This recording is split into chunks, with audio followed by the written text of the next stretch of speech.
These 8 women wanted to create an organization designed to promote educational empowerment, the arts, and cultural awareness, national issues, and global initiatives that will enrich the lives of women and children. Professional Women's Network for Service promotes volunteerism and improving the community through the effective action and leadership of trained volunteers. Our organization reaches out to all races, religions, and national origins that demonstrate an interest and a commitment to volunteerism. Professional Women's Network for Service will be recognized for focused efforts on projects that enhance the well-being of women and children. I would like to welcome you all to our Black History program. Sit back and enjoy. At this moment, we will have prayer by Bishop Lawrence Kirby. Let us pray together. God our Father, in Jesus' name, we thank you for this day, for it is the day that you have made. We rejoice and we're glad in it. We thank you for the work and the ministry of the Professional Women's Network Service, the labor of love here in the city of Richmond. Remind us of the awesome history that you brought us to and brought us through. Thank you for their hard work, and thank you for what they produced for us, reminding us of the history of those who love God and those who love neighbor. Thank you, and may you always remind us that we are indeed our brothers and our sisters' keeper. We thank you so much for this opportunity of worship tonight as we share and talk about how you have been active in the lives of your people down through the years. And of course, reminded that you're yet with us, and we thank you for it. It is in Jesus' name that we pray. And amen.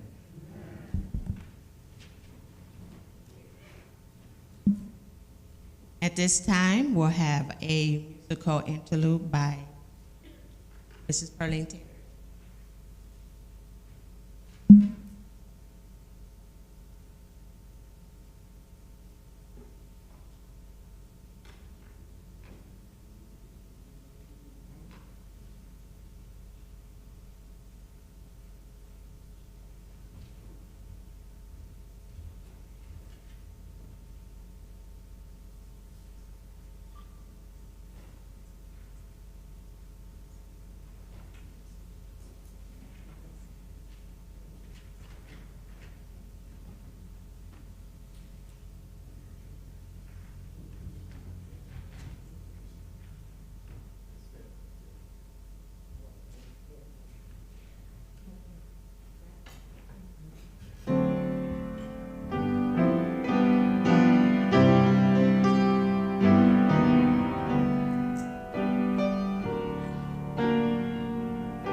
Thank you, Mrs. Terry.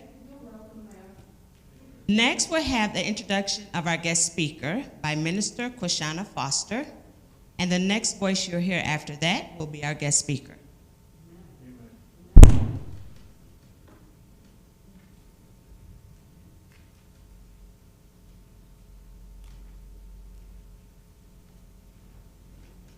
Good evening.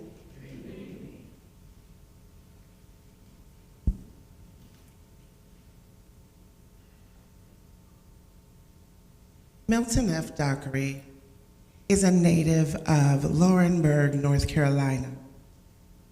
He attended North Carolina Central University in Durham, North Carolina, and Miami University in Oxford, Ohio. He earned degrees in U.S. history with honors. His major area of study is the 20th century American history with minors in constitutional law, U.S. foreign policy, East African history, and African American studies. Milton has earned several awards for academic excellence. Those awards are the Colbert A. Jones Award, the Earl E. Thorpe Award, and Who's Who in American History. He began his teaching career in 1990 at North Carolina Central University in Durham, North Carolina. In 1995, he moved to Racine, Wisconsin, and joined the faculty at the University of Wisconsin-Parkside and Carthage College. In 1996, Milton joined the faculty at Milwaukee Area Technical College and currently serves as institutional chairman in the Department of History. Milton also taught educational diversity for 15 years to faculty seeking certification in the state of Wisconsin Technical College system. He, in addition, spent more than 20 years working with the Racine Heritage Museum and us, the Professional Women's Network for Service Incorporated.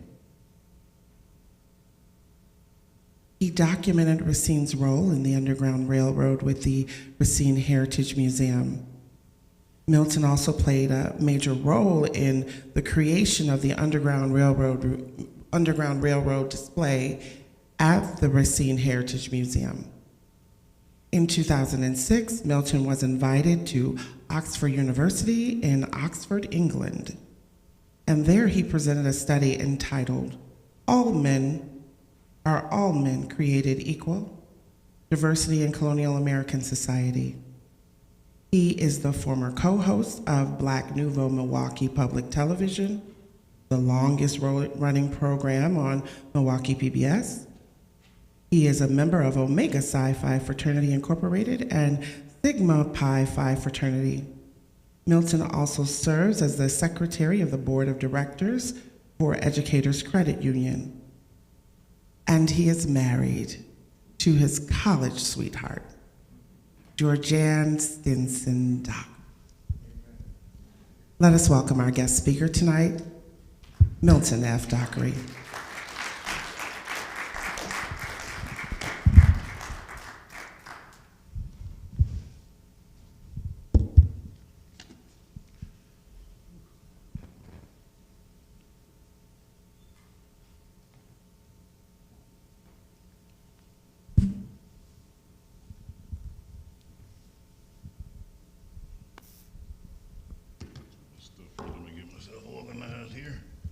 How you guys doing today? Good, good.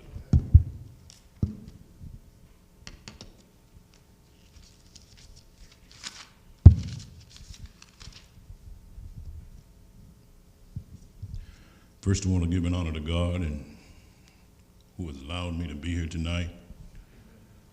I want to extend a sincere thank you to Bishop Lawrence L. Kirby,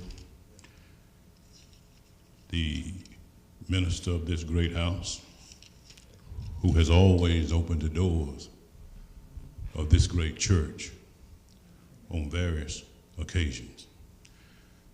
I'm going to be moving pretty quickly, so Those on the computer, if you can go ahead on and move to that first slide on the presentation, I would, because I have a lot to say. What a second slide. There's so much to cover, but I know I can't talk about it all, but I want to make sure I get to the key points, because after all, we are in a church tonight. So if I just so happen to sound like a Baptist preacher, you'll be all right, because I'm not putting on a show. This is me in my classroom when I was in the classroom every day. This journey started in the late 1990s with the Professional Women Network for Service. Next slide, please. And a partnership with the Racine Heritage Museum. In that first photograph, you saw my mother-in-law, who has since deceased, Miss Betty Stinson. And I think several of them were on the board of the Racine Heritage Museum, and they became fascinated with the Joshua Glover story. And out of that partnership came several things. They began to document many of the sites centered around the Underground Railroad here in the city. And if you ever get a chance to go to the Racine Heritage Museum, I think it's on the second floor, the whole entire floor is dedicated to the Underground Railroad. Matter of fact, it's called This Train is Bound for Glory. And that's where this topic came from. I think it's about 1991, Ruby Jackson and Dr. McDonald, and Ruby became fascinated and wanted to know about Joshua, and as a result of that and the partnership, and by the way, Ruby was a member of the Professional Women Network for Service before she passed. The book Finding Freedom, the Joshua Glover story, was published. And let me tell you, it is the only study that looks at the Joshua Glover story from Joshua Glover's perspective. And they did a thorough job researching this story. As a matter of fact, it's groundbreaking research, and I'll share some of that with you as I move forward. Next slide, please. Also a part of the partnership was the city of Racine with the present administration. I think that was in 2020 when that came about. And it began to move fast. And I would be remiss if I didn't thank Councilwoman Molly Jones, who played a very important role, along with the mayor and his team, of gaining funding for these historical monuments to go all around downtown. And it's an impressive thing. Now, a couple of the monuments were already present down on what used to be called Haymarket Square, but now it's called Monument Square. And I think that's about 2008, where the one that is placed on Monument Square is located. And then down on Gaslight Point, there's a very large one on Gaslight Point. Matter of fact, if you haven't been down there, it's a very beautiful site. It is surrounded by a brick walkway. And if you want to contribute to these women, to PWNS effort, you can purchase a brick with your name engraved on it. So if you have time, go down and take a look at that. Next slide, please. So the purpose of this presentation is to examine the Joshua Glover story and the significance of Wisconsin and the anti-slavery movement. I just mentioned the partnership in Racine to place Underground Railroad markers in the city. There are a total of 11. And just to give you a hint, I don't want to give away too much information, we will be moving into the county soon. I want to examine just a few of the key players in this historical event. After all, we're in a church, and I can't talk about all 11, so tonight I want to kind of concentrate on the religious institutions. I want to examine key events that made Wisconsin significant in the anti-slavery movement. Next slide, please. First of all, what is the Underground Railroad? The Underground Railroad was a secretive network of people who helped slaves escape to northern United States, Canada, the the Seminole reservations in Florida, Mexico, California, Central America to gain freedom. The network was loosely organized but incredibly effective. To be a part of this network was to be a part of a very risky illegal movement. That is adopted from the display at the Racine Heritage Museum. This train is bound for glory. No, not only that, you need to know the origins of the movement. Where did it start? Matter of fact, some say 1793 with the first fugitive slave law, but technically you can go back farther than that.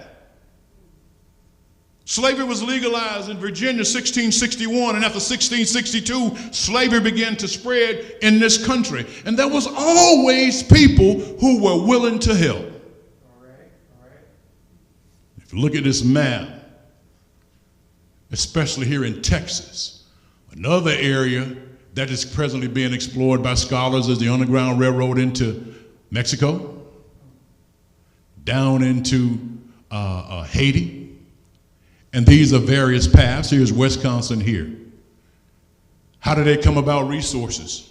Sometimes there were private funds. Talk about two gentlemen, Arthur and Lewis Tappan, two wealthy gentlemen in New York, oftentimes were willing to risk their lives and their funds in order to fund the Underground Railroad. And not only that, many of the conductors or many of those who were involved in the movement were black and white. Technically speaking, not even technically speaking, you can say with 100% confidence, the Underground Railroad movement is the first diverse movement in this country. There were black conductors, there were white conductors, but the man of the hour right there is William Steele in Philadelphia, Pennsylvania. Some of you all saw the movie, Harriet Tubman, that came out, I think, a couple of years ago. William Steele was one of the central characters that you saw once she arrived in Philadelphia. Next slide, please. What are the historical foundations of this abolitionist movement? White and African Americans, anti-slavery movements. Anti-slavery societies. This abolitionist movement, once again, as we just stated, a loose network. You know, it's a shame before God. We still got people today that think that this was a train running above the ground. I think her name was Portia on is it Housewives of Atlanta? Is that the show? And her uncle is her granddaddy, I think it is, was a major part of the civil rights movement. But for the sake of time, let's go to the next slide.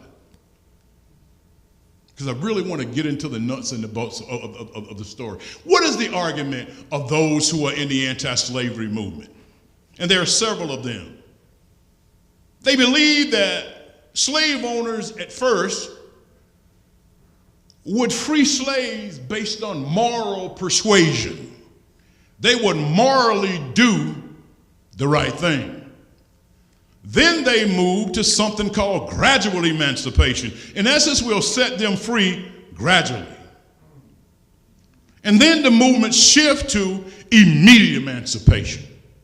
And when they said immediate, they meant by any means necessary. And as I stated earlier, black and white corporation. Right here is the American Anti-Slavery Society, founded in New York. I think it's about 1831. But it was segregated. So therefore, the women got together and formed their own anti-slavery society in various states. This here is, I think it's New York. I went to graduate school in Ohio. They had a female anti-slavery society in Ohio. Black folk got together in what we call the Colored Convention movement that started in the 1830s. One year, they would meet at the state level, and then in the off year, they would meet at the national level. And Bishop, what's fascinating about this Colored Convention movement is this. They were plotting and planning a course of action not only for themselves, but their brethren who were in the lion's den of slavery. Those records exist.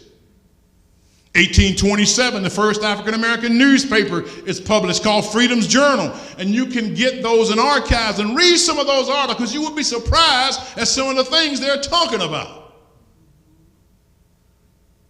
This is how we're able to document a lot of this stuff. You're not going to find many records during the time frame of what those conductors and those involved in the movement were doing. Remember, this is a felony. Next slide, please. Well, we can't talk about the anti-slavery movement without talking about the pro-slavery movement. What was the pro-slavery argument?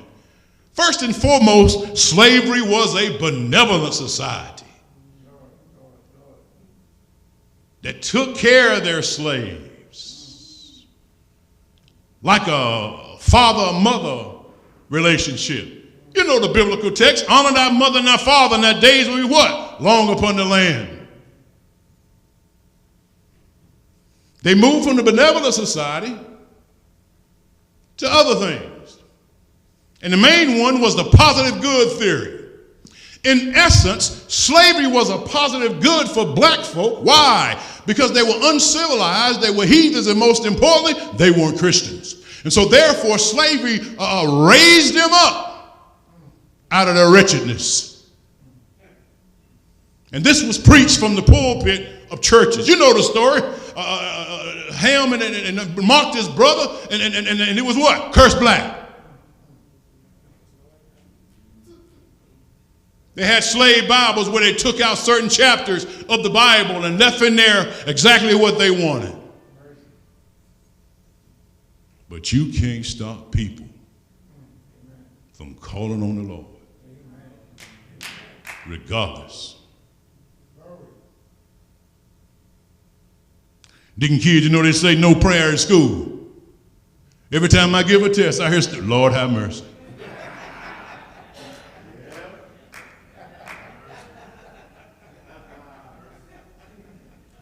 So they defended that institution. And if you hear me say the peculiar institution, that's the institution of slavery. If you hear me say the antebellum period, that's the slavery period.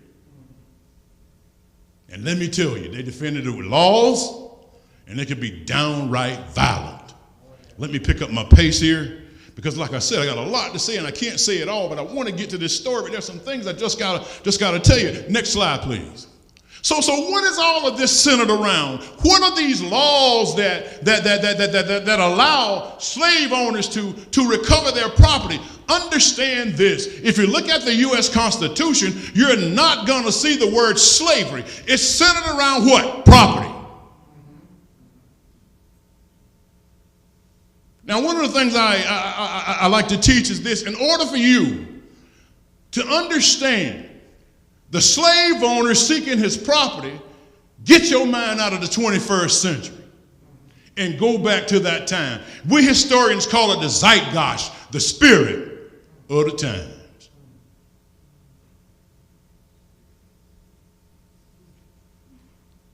These laws, the first fugitive slave law was 1793. Remember, the Constitution was what? Passed in 1787, ratified in 1789. In 1793, they passed the first fugitive slave law that allowed slave catchers to recover their property.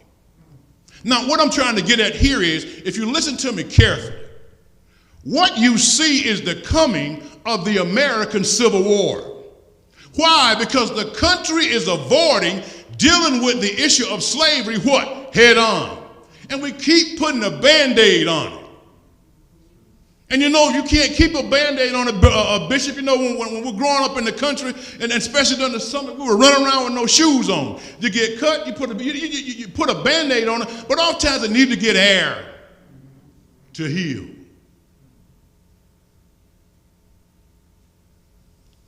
One of the first acts was the Compromise of 1820. It admitted Maine as a free state, Missouri as a slave state. And that's going to be the pattern up until 1850. For every free state that comes in the Union, a slave state has to come in the Union. Why? Balance of power. So Missouri is a state, and that's what Joshua Glover ends up at. And what really gets things going is 1850, with the Compromise of 1850 created by Henry Clay. And under the Compromise of 1850, it allowed California to enter the Union as a free state. Now remember, in 1848, we went to war with Mexico. And we got a lot of Southwest territory. Huh? Including what? The prize Texas. I wish I could tell you more about that one, but I don't have time. They divided that territory up from Texas into the territories of New Mexico and Utah. The third part of the Compromise of 1850 ended the slave trade in Washington, D.C., the nation's capital. Listen, there were dignitaries coming to Washington, D.C., to Congress and to the White House. And Deacon Kidd, they could look down Pennsylvania Avenue and see what? Human bondage or human beings being traded and sold just like cattle. It was a national embarrassment, so that is one that was put in there. The fourth one included a strict fugitive slave law. And listen to this, in the Compromise of 1850, they didn't call them fugitive slaves, they called them fugitive laborers.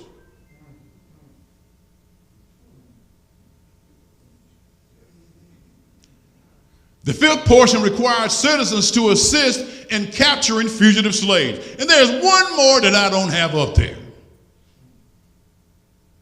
It also gave $5 to the judge if he saw probable cause not to issue the warrant to return the slave back to slavery.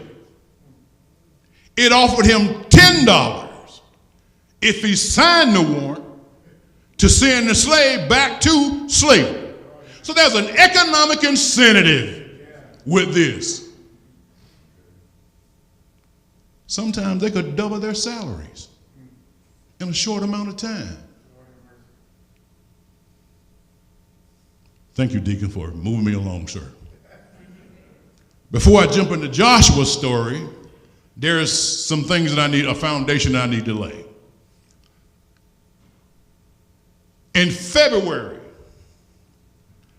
1851, there was a gentleman by the name of Shadrach Meekins. Now you know that's a biblical name, Shadrach. You know Shadrach, Meshach, and Abednego. Shadrach is one of the early ones, fugitive slaves to be caught up with this new fugitive slave law. Listen to me carefully. Shadrach is in court for a hearing. And let me tell you, Boston was very well organized, especially the black community. They had vigilante committees, and they learned that Shadrach had that hearing. They went in the courthouse while the hearing was going on, overpowered the guard, took Shadrach, and Shadrach was sent to Canada to freedom. Huh?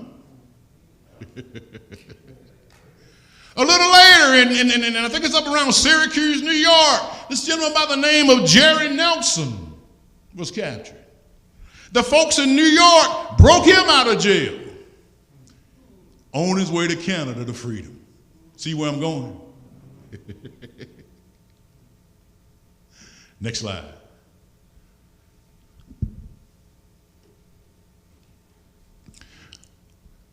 That's Shadrach.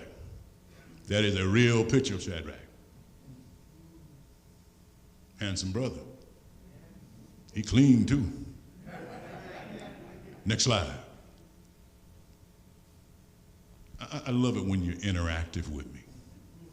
You know, people think history is boring. No, it's not. It is not. You can make that stuff jump alive and become very exciting when you shake your head and all of that. I know we're in church, but we're talking about something we still can bear witness to. That is, he went by a nickname of Jerry. But his real name is William Henry. Handsome fellow. I used to have an afro about like that, Bishop.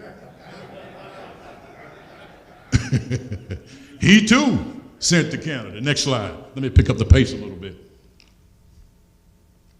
So let's go to Racine. 1842. Beautiful young lady in I think later teenage years and almost up in the early 20s, Caroline Quarles, leaves St. Louis by herself. Takes the ferry over to Alton, Illinois. It's right across the river. See, that's the beauty of the Mississippi. On one side of the Mississippi is slavery. On the opposite side of Mississippi is freedom. Same thing with Cincinnati, Ohio, as the old folks say, Cincinnati, Ohio. And right on the other side is Covington, Kentucky. You may wonder why wasn't slavery across that river? Because of something called the Northwest Ordinance.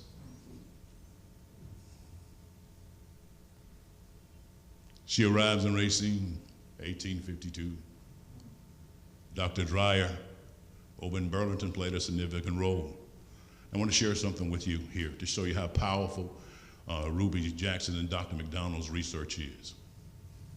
Some scholars say the first anti-slavery society was in 1854. According to Ruby Jackson and Dr. McDonald, Dr. Dreyer and those formed the first anti-slavery society in 1842. I go along with Ruby's interpretation. Then we got Joshua Glover, in which I'm about to get into the nuts and bolts of it. And then that brother right there is a gentleman by the name of Anthony Burns. Because remember, my purpose tonight overall is not only to tell you this story, but what? To share with you the significance of Wisconsin in the anti-slavery movement. Let me get into this story about Joshua Glover. We don't know a great deal about him prior to being enslaved.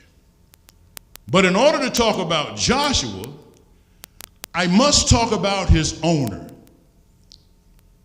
Benjamin Garland. Listen to me carefully. New Year's Day, 1850. Garland goes to the slave auctions where they're selling slaves. New Year's Day. Let me give you a little more background information on him. From Lynchburg, Virginia, young aristocrat. His father had sent him out much earlier prior to him moving to St. Louis to kind of explore the area. He ends up coming, goes back home, reports, but eventually he ends up moving here. So on New Year's Day, 1850, he goes to the slave sales. And this is a very humiliating process. As you're put on the block, you may be stripped down, poked and prodded. Open your mouth, turn your head. One of the most, well, I'm used to it now that I'm older, because you know when you're older, you get used to a lot of things. Go to the doctor for a physical. Turn your head and cough. Ladies, you know, you go to your annual checkup. I don't need to get no details. Y'all get my drift here. You can imagine what it would be like. They were looking at these human beings just like they would do animals.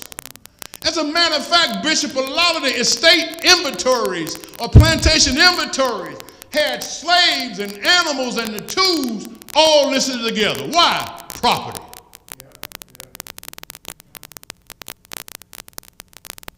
So he purchased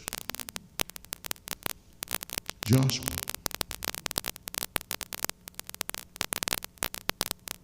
Garland had a very nice plantation, 300 acres, 200 were under cultivation. In 1850, on his plantation, they harvested over 2,000 bushels of corn, 300 bushels of oats, 150 bushels of potatoes. He had a small orchard, 21 dairy cows, 21 dairy cows, 10 head of other cattle, 20 hogs. Slaves milked the cows and made over 1,000 pounds of butter yearly. He sold hay. And he had another side hustle. He would buy bonds where people would, loan people money. Not bonds, but more like a loan. And you sign a promissory note to pay. So he would buy that promissory note and recover the money. Listen to me carefully. One of the people he went after was Dred Scott's owner, Emerson Scott. I think it's about $576 he got. See, that's Finding Freedom, Ruby Jackson and Dr. Mack's book. Hear me? That's why I say it's groundbreaking. No. So for the sake of time, they're on the plantation with 3 other slaves with Joshua. One was 18, one was 16, one was 15. There were 2 females. One of them was 36, and the other one was 9. And Garland's estimated value was $60,000.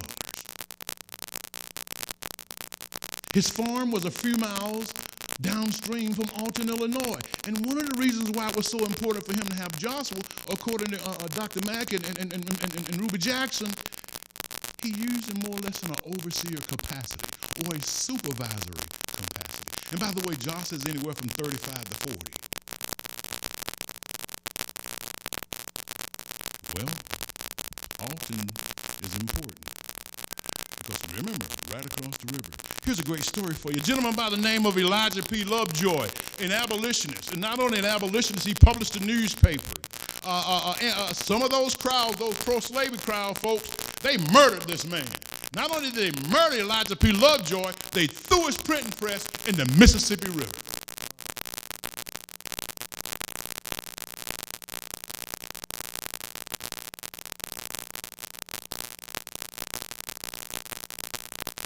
That's how dangerous it could be. So Joshua toured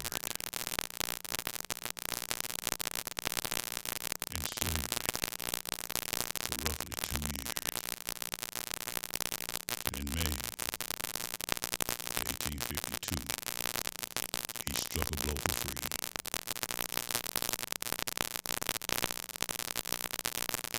He headed by ferry, ended up in Alton, Illinois.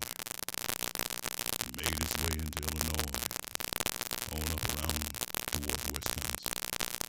Now, most slaves, as they were running away in this route, they avoided Chicago because Chicago was a hotbed for slave catchers.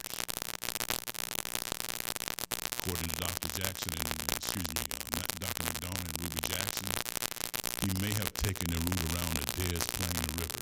You know, right over, if you ever go to, it's over by O'Hara. Right over by, what's over there? Crown Plaza. There's a shopping center over that way. Casino, I think, is not far from there. But the Des Plaines River, it winds and tours right on over in Wisconsin.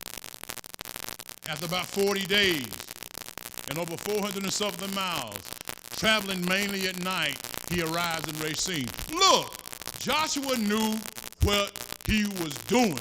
He knew where he was trying to get to because it was common knowledge. Listen, let me tell you, many slaves could not read and write, but they listened with big ears. Common sense, Deke, you're exactly right. So he arrived. Sharon, but he didn't look like Mr. Cartwright,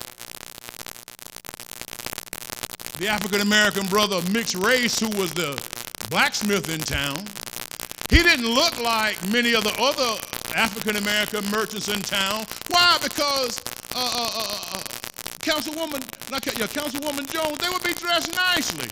Joshua probably had on tattered clothes, looking bad, probably had a terrible odor, so he could stick out like what? A sore thumb. But once he got here, he was able to meet some of the movers, some of the shakers. Dutton,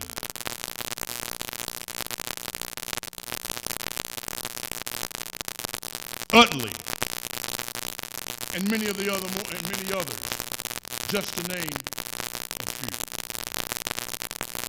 Well, after a short period of time, he finds employment. I think it's the Rice and Sinclair lumber mill. Bishop is around this time. Guess what? What's happening here? The Wares are organizing this church in their home.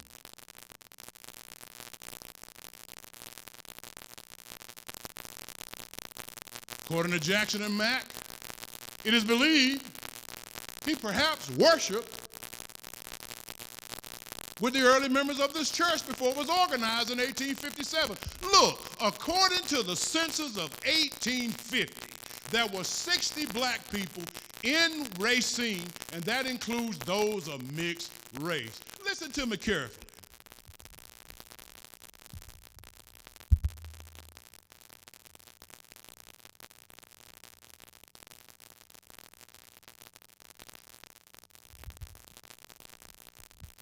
Of that 60, 24 had the audacity to tell those who were counting the census that they were from slave states.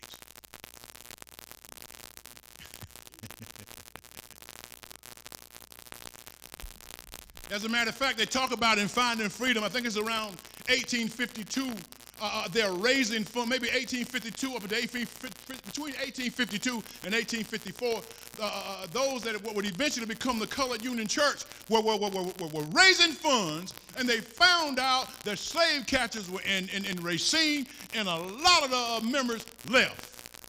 Why'd they leave?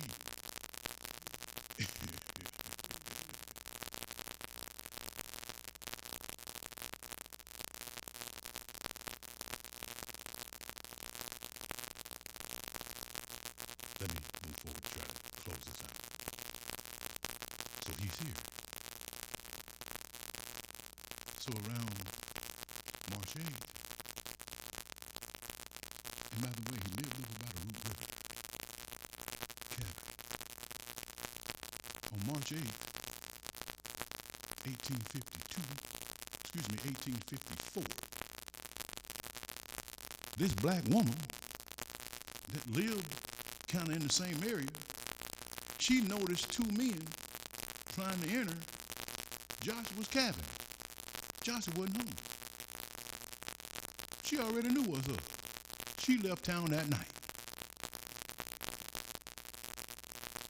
Garland arrives in Wisconsin in early March. He arrived with a police officer named by the name of Melvin and another gentleman by the name of Nelson Turner. Listen to me carefully. Nelson Turner was a free black man who had been granted his freedom, and he was from Natchez, Mississippi, as the Southern folks say. Now, Mac and Ruby talk about something that's very fascinating. It is believed that Nelson Turner made several trips back to St. Louis to kind of let Garland know what was going on here in Racine in relationship to recovering his property. A moment ago, you saw the ad that was placed in the newspaper in St. Louis for Garland, and for Glover. And you know what? He's about 6 feet tall. He has a full head of hair. But Sharon, this here's what jumps out at me in the ad. He said he was ashy black. Now, the picture you saw a minute ago, Josh had been lighting up. Now, some of y'all laughing. Y'all know what I'm getting at. You know when you used to go to that bus stop, before you went to that bus stop, before you left that house, what mama do? put some Vaseline on you, Crisco, bacon, grease. She might do this right here. Come here, boy. Do you like that? But that's that intimate detail that can give you a general idea what he looks like. For the sake of time, I'm going to journey on further. So Garland attains the services of Jonathan E. Arnold, an attorney in Milwaukee. Now, what's fascinating, too, is this may have been the same attorney that the slave owner who was looking for Caroline Quarles years earlier used. Garland had an affidavit already when he arrived here. Why? He had that affidavit from a judge in St. Louis. Why? Because he had to prove that that was his property. So he has a lawyer. The affidavit. And the federal judge was Andrew G. Miller, and he issued the warrant for Glover's arrest. Remember, he got how much money for issuing that warrant? $10.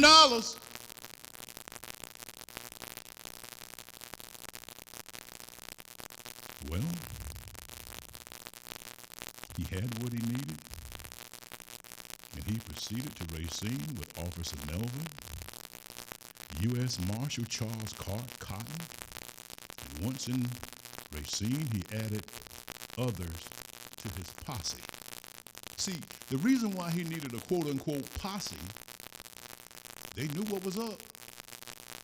Some of these states were hotbeds. I told you about 1851. They were willing to do what? Storm and even use violence as necessary to free individuals. Let me just give you a little bit of a smithereen of this. Where does this type of behavior, some call it rioting. Where did you see this in early America beginning around 1828 with the election of Andrew Jackson? Why? Because Andrew Jackson, a pastor, he removed or had Congress, worked with Congress to remove many of the voting restrictions that allowed more people to vote, men to vote.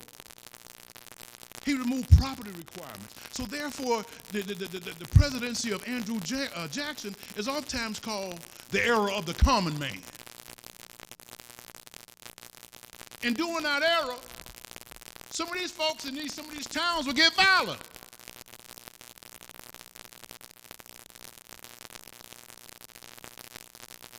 So he's raising that posse. It's the Racine. And once in Racine, he added more. He added a gentleman by the name of David Hewton. David Hewton was from Dover, Wisconsin. He was known as the slave catcher of Dover. And what's fascinating about Hewton, after this whole fiasco is over, he's going to be arrested for kidnapping Joshua. And guess who pays his bail? This is amazing.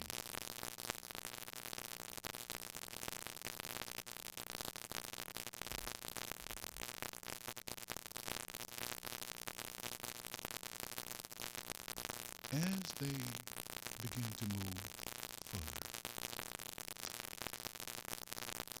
And by the way, if I didn't mention, it's A.P. Dutton that goes his bail. Dutton is a businessman, hauls a lot of grain. His shipping place was down in the Racine Harbor. As a matter of fact, that's going to be the point of demarcation when Glover does go to Canada. When they got into Racine, they hired 2 wagons. And the party began to head towards Glover's cabin. And remember, the cabin was near the Root River. Garland had an ace in the hole. That ace in the hole was Nelson Turner, the freedman from Natchez, Mississippi. Listen to this, and that's what I like about Finding Freedom. Now, some juicy stuff in there. It is believed that Joshua was messing around with Mr. Turner's wife.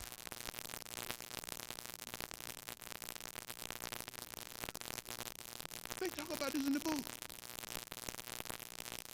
So it could be a revenge fight. That's something we'll never know. He arrives at Joshua's cabin with a bottle of whiskey, a deck of cards, and another black man named William Alvey. Glover was aware that slave catchers were in the area, so he was always alarmed. Matter of fact, most black folk were alarmed who were here in the city. They come in, sitting down, playing cards, drinking whiskey. Garland and the posse come up, armed, knock on the door. Glover told him, don't unlock the door. Turner jumped up and unlocked that door. And that's when he had set him up.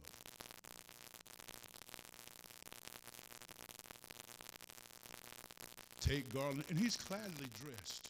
He's not dressed well at all. Remember Miss Marsh?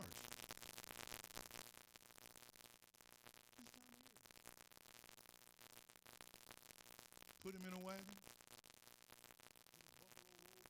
Put a buffalo robe black blanket over him. Head towards me.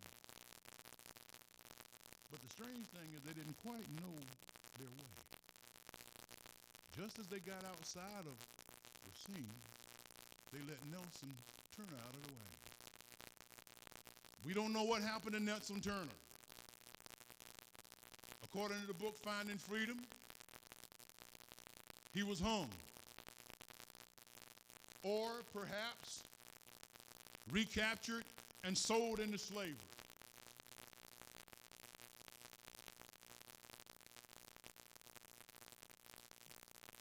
Garland and the group finally arrived in Milwaukee about 3 a.m. in the morning. But they had problems finding their way, as I stated. And word began to spread about what happened to Glover. Charles Rice, one of the men that Glover worked for, reported to Charles Clement, the editor of the Racine Advocate, abolitionist newspaper, what occurred. By the following morning at 9 a.m., Clement had printed an article in that newspaper, the Saturday edition. He had also telegrammed Sherman Booth in Milwaukee, the editor of the Milwaukee Free Democrat, abolitionist newspaper, what happened. And Sherman Booth began to move. But before I deal with Milwaukee, let me go back to Racine. That Saturday morning in Racine, you know, during this time frame, if there was a fire or something very important, they would toll the bell or ring the bell. They began to ring that bell, and folks began to show up at Haymarket Square. It was the largest gathering at Haymarket Square up until that time. They elected a committee of 100 to go up to Milwaukee with the sheriff of Racine. They take a ferry up. Meantime, in Milwaukee, Sherman Booth begins to spread the word. He begins to ride his horse in the 3rd Ward and up around the courthouse, all in that particular area around Wisconsin Avenue in the downtown area, telling people what occurred and that there was going to be a rally at 2 o'clock that afternoon. By the time he got finished and got to the square in front of the courthouse, there were anywhere from 3,000 to 5,000 people already present. And they were of a variety of descents. Many of them were German, many of them were Irish, many of them were African American. Just a variety of people. By the time Booth got there, the speakers had already begun to speak. And they were a rowdy bunch too. Booth begins to speak. And in order to kind of calm things down, he said that they were going to form a vigilante committee, and they were going to meet at the American Hotel to formulate more plans.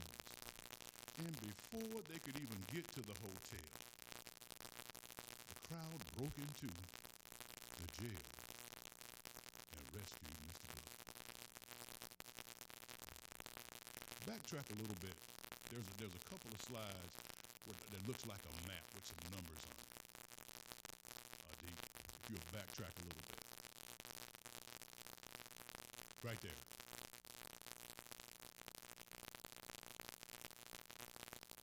This is fascinating. If you haven't read Ruby and Dr. McDonald's book, Get Your Cup, it is just amazing. Now, when I was researching early on this, came across a video of a professor, I don't remember, professor here in Wisconsin, giving a presentation in Green Bay, I think it is. And somebody asked him, were there any black folk in that crowd in Milwaukee, Bishop? He'd say, no, I ain't seen none yet. He'd say they were there. But guess what? Dr. McDonald and Ruby did.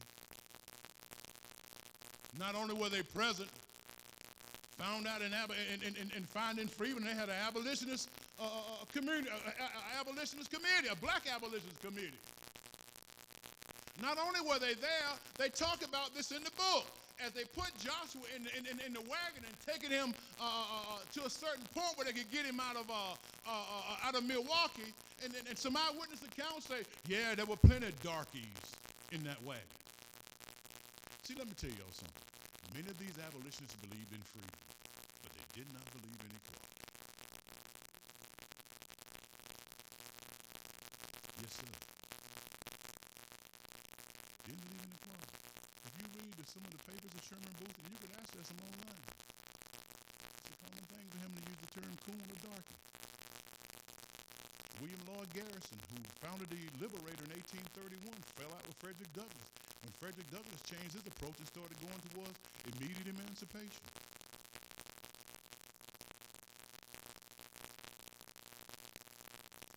Stay right there 1 minute deep. Let me work through a few of these. I won't go through them all. Matter of fact, I can't even see it. But these are certain points. And by the way, this comes from the Racine Heritage Museum. And once again, it's from the This Train is Bound for Glory. If you haven't been, go by and support the museum. Go by and support the museum. And they're about, I think they're about, how many points on here? I had them here. There are about 11 points of contact before Joshua ends up. Well, first of all, he goes to Reverend McKinney's house. Now, Reverend McKinney's right a church, I think it used to be the Greek Orthodox Church right across the street there from Greater Mount Eagle. That church right there on the hill, that's where he was pastor at. But they had to get him out of town because they felt like that was too close. But he eventually ends up back in Racine and ends up at Dutton's place of business on the harbor, and from there, demarc to Canada. To close this out, Glover ends up in Canada, Otibicoke, Ontario, where he worked as a farm laborer. He married twice. He died in 1888 in the York County industrial home, and his body, by error, was sent to the Toronto School of Medicine. And he's buried in St. James Cemetery in the area. Some of the key points and the key places. You saw some of the monuments earlier. Take me right there. Deke, you know exactly where I wanted to go. This is, those of us who are members of this church, we know what that is. That is the first building that this congregation was able to purchase. I need to see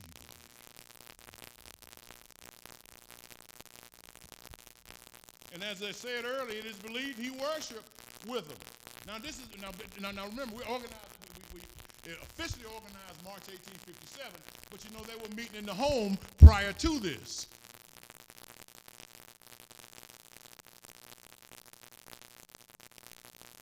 Next slide. Right there. We're in the church. So I'm going to concentrate on the church now.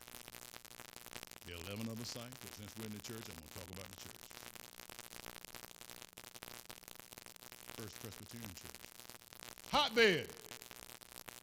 And let me tell you, this church is extremely organized. Their records are amazing. Some years ago, I think it was 175th?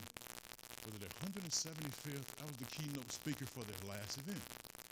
And they hired one of the gentlemen, I think he used to be a photographer / one of the editors for the Journal Times. I can't think of his name because he was on the committee. What's his name again? Mark Fritzberg wrote the book. Say it again. Okay. He wrote a history of the church. And before I came on, he did his presentation. He said, "No, you all were not involved in the Underground Railroad." Got up. I said, I think the best thing to say instead of saying you're not involved in the Underground Railroad is say perhaps you were. But that church can't put that in the documents. Remember, it's a felony. Lo and behold, I think it was December or early this year, they were recognized by the National Park Service as an official point in the Underground Railroad. Bishop, we got to get busy and do the same thing here. Down in the basement, that's the crawl space there, where it is believed they harbored fugitives. Next slide. So those are two churches. Justinian Cartwright, blacksmith, brother, born in Virginia into slavery. Listen to me carefully. He was with Andrew Jackson at the Battle of New Orleans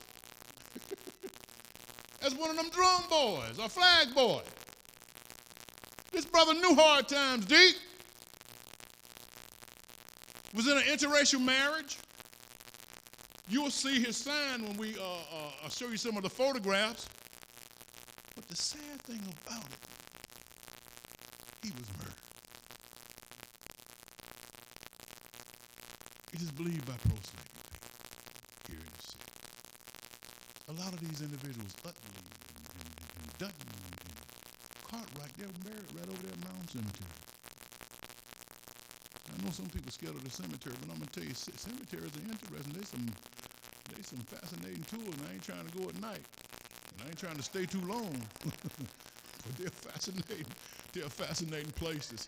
Let me close this out because I got some photographs we want to show you. So what is the significance of racine in the, well, one more, I'm sorry. After Joshua Glover, in March, in May 1854, Boston has the Anthony Burns case. Captured under the fugitive slave law. The folks of Boston were organized. Dick and Kid, they were going to try to break him out of jail. Not this time. Milton Fulmore, the President of the United States, sent the Marines to protect the jail, and not only that, to usher Anthony Burns right to Boston Harbor and right on back into slavery. He eventually gains his freedom. So that's one of the significance. One of the significance of Racine is what they did with Joshua Glover is it forced the federal government's hand to do what? Defend the property of slave owners, and not only that, do what? Uphold the fugitive slave law.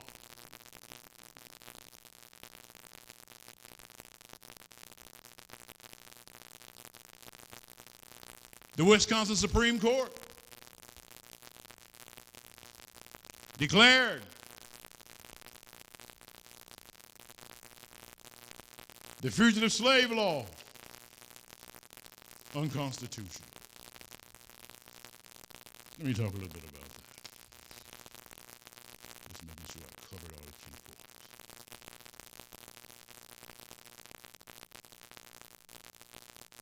And by the way, they knew better. There's something called the Doctrine of Interposition. The Doctrine of Interposition. It goes back to the nullification crisis with South Carolina, with John C. Calhoun, a senator from South Carolina, who eventually becomes Andrew Jackson's vice president. It was centered around tariffs and taxing, goods coming in and out. But under the Doctrine of Interposition, many southern states believed that any federal law that harmed them was unconstitutional. That's what Wisconsin used. But there's something called the Supremacy Clause in the Constitution, meaning federal law takes precedent over state law. So, in 1859, the U.S. Supreme Court ruled in U.S. versus Booth, the Wisconsin Supreme Court violated the Supremacy Clause when they declared the fugitive slave law unconstitutional. With a couple of things. Declared the fugitive slave law unconstitutional. When they freed Joshua Glover, that served notice and forced the president's hand. And guess what? He defended the fugitive slave law of 1850. I think that's enough because I hit the key points that I wanted you to hear. Now, Sherman Booth primarily lost everything. Quite a few others were punished. Dutton, he just resumed, his regular affairs. McKinney and Dreyer and Dr. Dreyer and all of them, many of them went to court, but it seemed like Sherman Booth was really a target. Now, there were others arrested. And by the way, that's why I say get your copy of that book, because Dr. McDonald and Ruby Jackson, they cover what happened to others.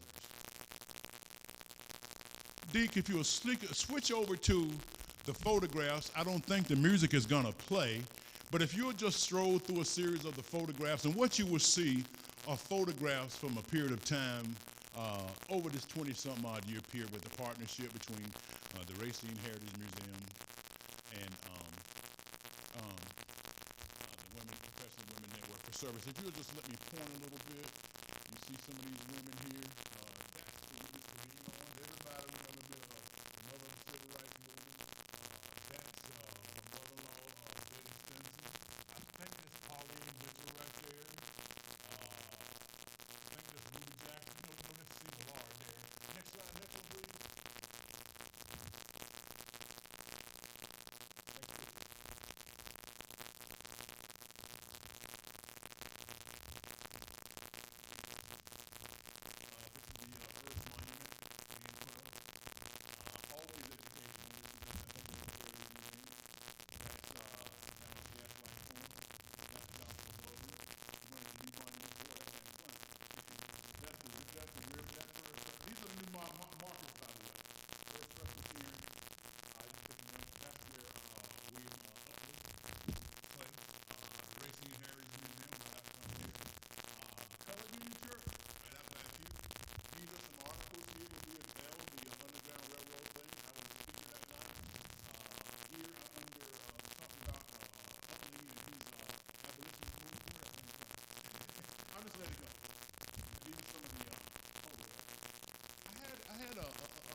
You could have heard me. 2008, I sung "This Train Is Bound for Glory." And so I had it set up where Miss Dockery. Huh? No. My voice is not as strong as it traditionally is because remember I haven't been in a classroom about 2.5 years. So if you go to the museum and look at the display and you click it, you can hear it. So I had it set where that music would play all the way through with the photographs. But these are the photographs of some of the historical things and over that journey. And I want to thank the ladies tonight for granting me this opportunity. I want to thank Bishop, who's always willing to open up the church, especially for things that are educational. And not only with that, I see this man turn his pulpit over to young people assign young people to do things. He's even gave me a chance to speak in the middle of a pulpit, even though I'm not a pastor. I might sound like one, but but you gotta be ordained and all of that. But he's always been willing to do that, and that's a tradition here at this church. I want to thank you for coming out tonight. I wanted to stay within the time. I know it was a little bit about 15 minutes over. It was supposed to be at 7 o'clock, but I wanted to share this story with you. I did this presentation. I closed out our Black History Month program at MATC, and I had an hour and a half. Still didn't quite get all the way through because there's just so much to it. And Bishop knows when you get to going, and all I have a few details here, but when you get to going, God will lead you another way. And you got things you intended to say. But when he leads you another way, that's what he meant for you to say. So thank you all so much. And to the ladies, I really appreciate you so much and granting me the opportunity to be a part of this journey for the past 20-something odd years. And we are just now starting, and we're really getting ready to move. Thank you so much.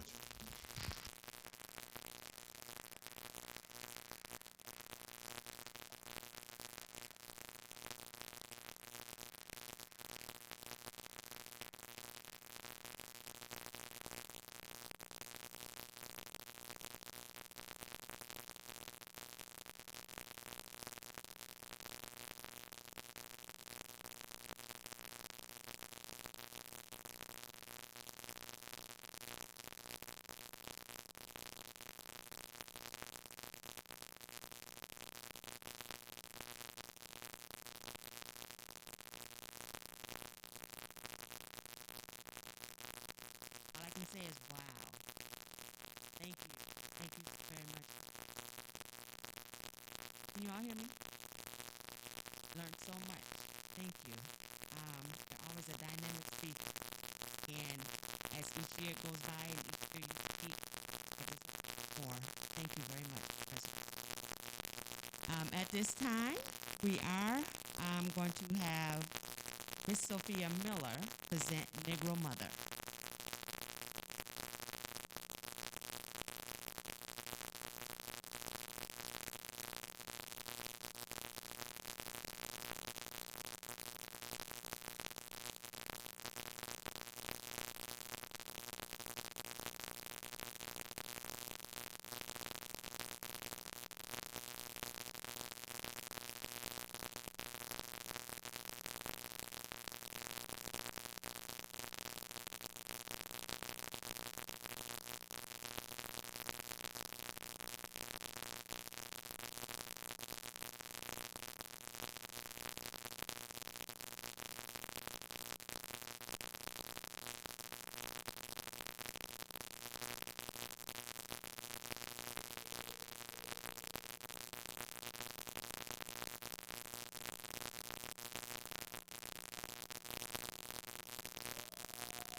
breathe on my breath. I had only hope then, but now through you, just once today, my dream must come true. All you young children in the world out there, remember my sweat, my pain, my despair. Remember those years heavy with sorrow. All make of those years a torch for tomorrow. Make out of the past, around to the light, out of the darkness, the ignorance, the night. Lift high, my back, out of the dust. Stand like free men, supporting my trust. Remember the fear and the slave track. Remember how strong the struggle was rough. Still bars you the way, but denied your life. But you march ever forward, breaking down bars, looking ever upward at the sun and the stars. Oh, my God, children, may my dreams and my prayers, and tell you, Lord, the great thing. For I will be with you till no light burns. There to keep down the children of the flesh.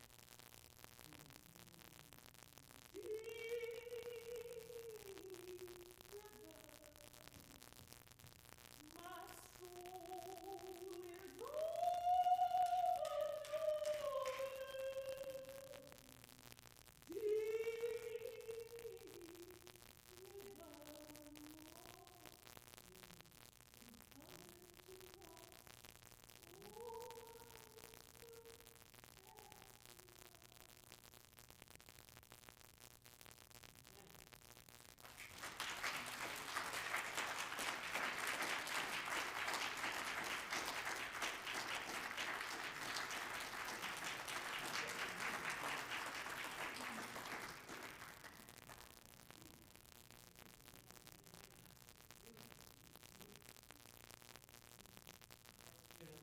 Thank you.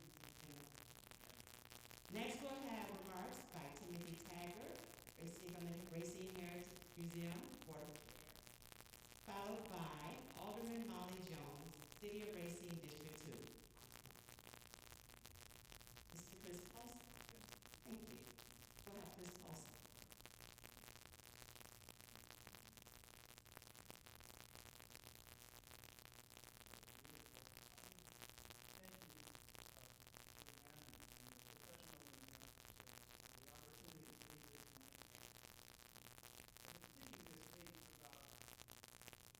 Agenda for the evening. What I saw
lot of you know my life. I'm going to cut this short. Hopefully, though, that we all learn some additional information regarding Joshua Glover and others in slavery time back in 1870. Today, and March 1st, March 31st, we celebrate women.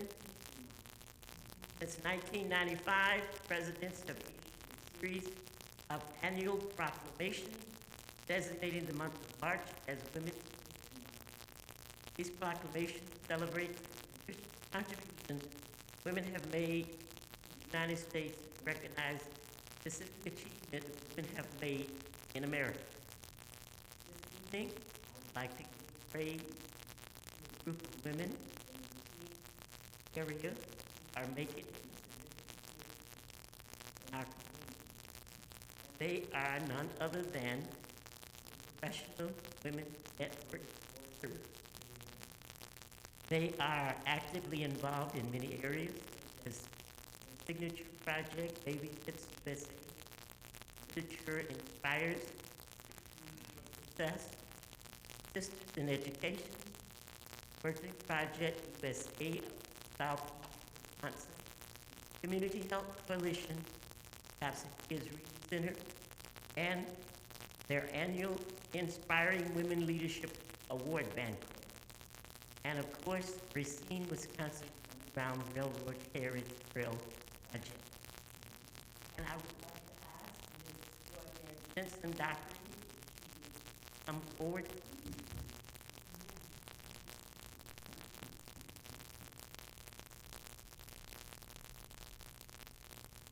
I would ask one of the other members of the Special Women's Services to come up.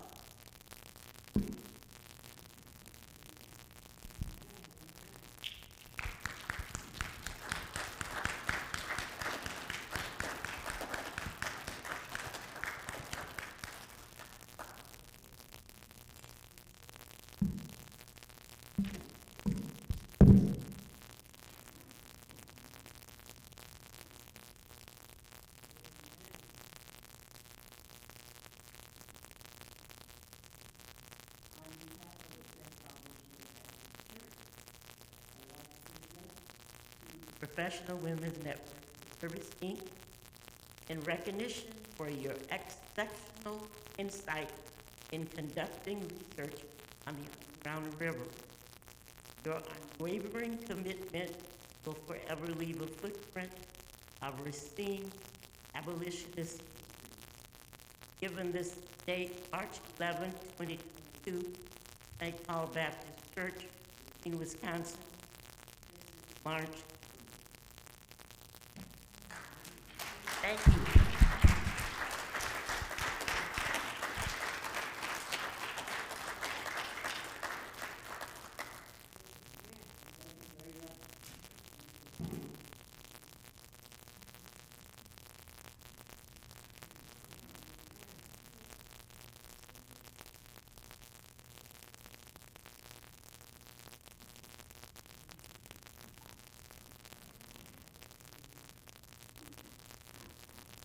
Thank you very much, Austin and Alderwoman Jones for that presentation. I would also like to thank Bishop Kirby for allowing us to use St. Paul for our program today. Very much appreciated. And of course, Professor Difrey for that dynamic information and speech that you have given us. And Ms. Quashana Foster for introducing our speaker. And Mrs. Terry. Thank you for playing for us, and I'd like to thank everyone else here for attending the program today.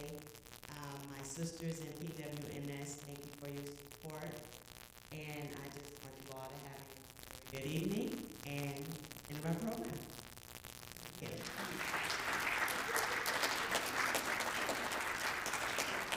And thank you so much for leading us.